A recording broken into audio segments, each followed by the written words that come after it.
Hi guys, and welcome back to my cave. This is Diana with Creativity Inc. And today, as every day, I wanted to start with some purchases I obtained over the weekend. I got this crochet little picture frame. I see these things in front of junk journals.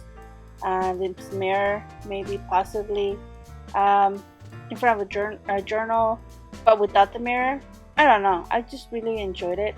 I have this also framed, but I don't know if you guys can see the glasses don't, and I already have the perfect idea what to put in here. As today's project, I want to start with a file folder. You guys know I use these a lot, so I picked them up by by boxes at the flea market. A lot of people are getting rid of the offices and stuff, office supplies, and I always pick them up because I give it to the kids to paint on, and then I use their artwork on my artwork, or I just paint over them, or I just use them as structures. I just really enjoy using file folders, and today's gonna be no exception. So I start with I think I did a 2-inch strip, and once I had it all cleaned up, I figured out, well, not exactly what I wanted. I just kind of like mentally prepared some even lines, like whereas I think 2.5 inches, or yeah, 2.5 inches, and then I did a 1/2 inch for the spine, and then I did another, I believe, 2.5 inches on that little lip where it folds and it has that staple that that holds the matches in place. So I pretty much just did that, and it was I didn't have no matchbook to reference it or to look at. I was just kind of going on the fly, and I figured you could just do that. I've seen different um, matchbooks done. I've also seen them in the style, or not in the style, but I've seen them with like sewing um, kit, like a repair sewing kit where they had a button and a thread and a needle. And women back then, or maybe even women now, still carry them on their purse and like mend their shirt or the button if they needed to. So I saw those little bigger ones, and I got me the idea of making a journal out of that. So, but I didn't want to make it that big because I like the cuteness, the size of the smaller ones. Although later, you guys will see that I did make another one. It's a little bigger. So once I folded it out, I figured out that um, it's gonna um, it's not gonna really fold in there with the staple. So the lid has to be a little shorter than what the actual size would be. So it ends up not being the same size as the back, and I end up trimming them a little bit at a time because I don't know.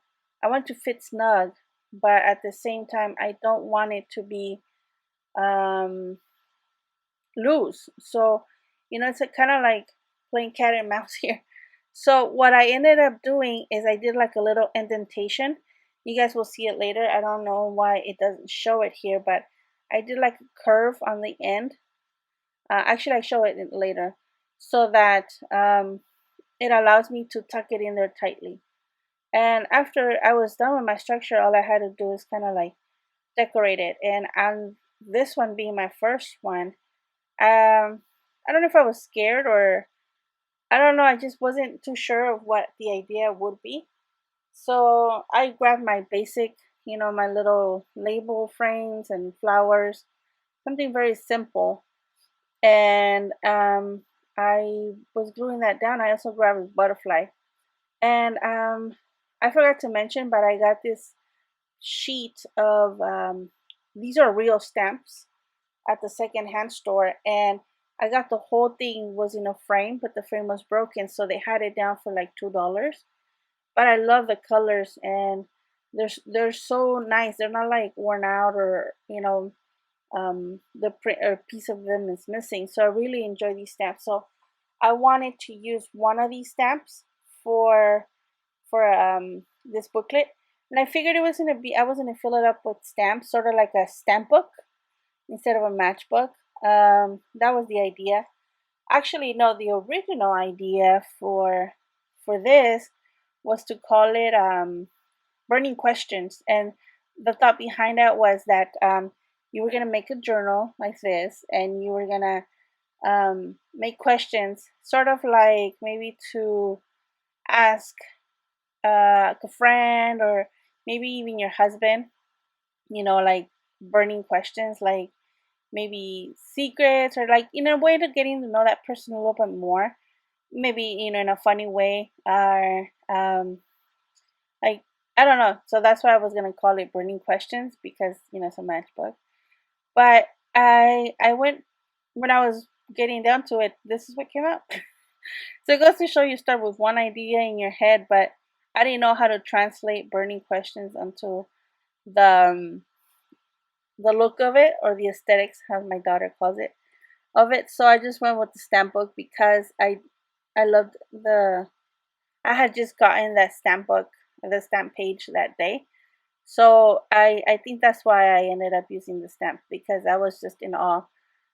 Some of them are still like worth some money, but I feel like I would enjoy them more using them on my journals rather than selling them. And so I really rather use them here. And so as you guys know, I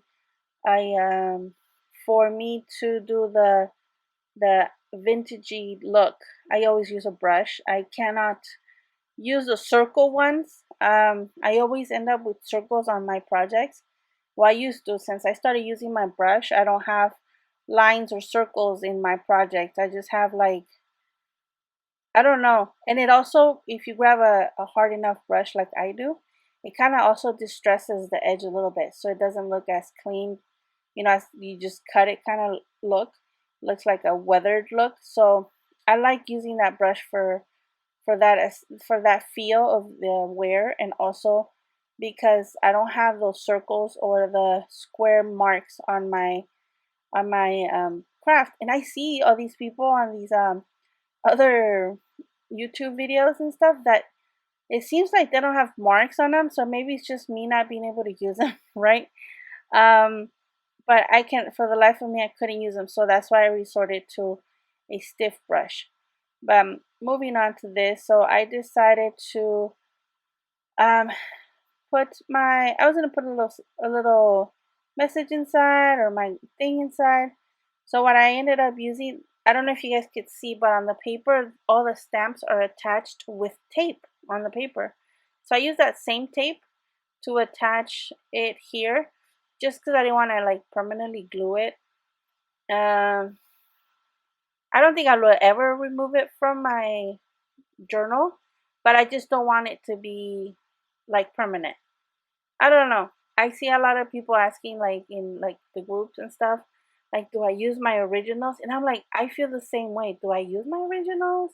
Do I make copies and then put the originals away? But then how do you enjoy that feel of that vintage item? So in my way, in my world, in Diana's world, I'm doing I'm attaching them, but not permanently. So double-sided tape, or um, non-sticky tape, something where I can remove the item if I choose to use it, or just touch it or play with it, or copy it or something with it. So I don't want to regret that it's permanently attached. So I attach them in a way that I can take them off.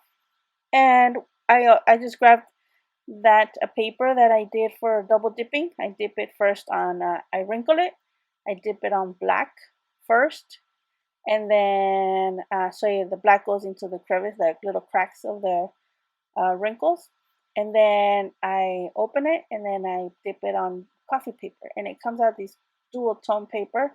I really enjoy the color of it. So I use a strip of that, and I did a one signature. That's all it took. So after that, I stapled it, and I tucked it on there. But you guys can see it's not attaching right. So that's when I decided, I feel like I wanted to do the um, the little indent. I'll show it to you right now. In this one, I went back and I put stickers on there, and I did those rubs. Um, on there, and I really enjoyed how it came out on the paper. I used one on every sheet of paper. I think it's a Tim Holtz like rubs and that Tim Holtz stamp, and I feel like it completed the stamp or milling look aesthetic really good. You guys can see that I did that little, it's not a cut, I didn't cut it, I just did like you would do in a pocket. Anyway, so if you guys can see on this one, it's a different color, completely out of my box, but I was really happy with how it came out. But in this case, it opens from the left to the right, but that's because I wanted to make it so that it's a booklet. You know, these are just regular white piece of paper, but it's sort of like just a booklet. You guys can see how I did that curve rather than a flat edge. I did a curve so it tucks in on the outer sides of the staple, and it still gives me that tug, that snug on it. And this is one of those file holders, and in the green ones, I see them all the time. I use those little small snippets, and on this one I went and I used it for the birds. Like I attached a piece of leather. I used an old piece of tape that I had there. It wasn't sticking out right, but I was gonna put some glue later. But in this one, instead of a booklet, I did like an accordion feel. And I think what I'm gonna do there is I want to draw the bird like wing path, sort of like that. Anyways, I hope you guys really enjoyed this video. If you did, please consider giving it a thumbs up, and if you haven't done so, please consider subscribing to my channel. It lets other people know that I'm here trying to bring stuff to you guys, trying to create stuff for you, fun creative stuff for you guys. Thank you guys for watching. Stay safe till next time. Bye.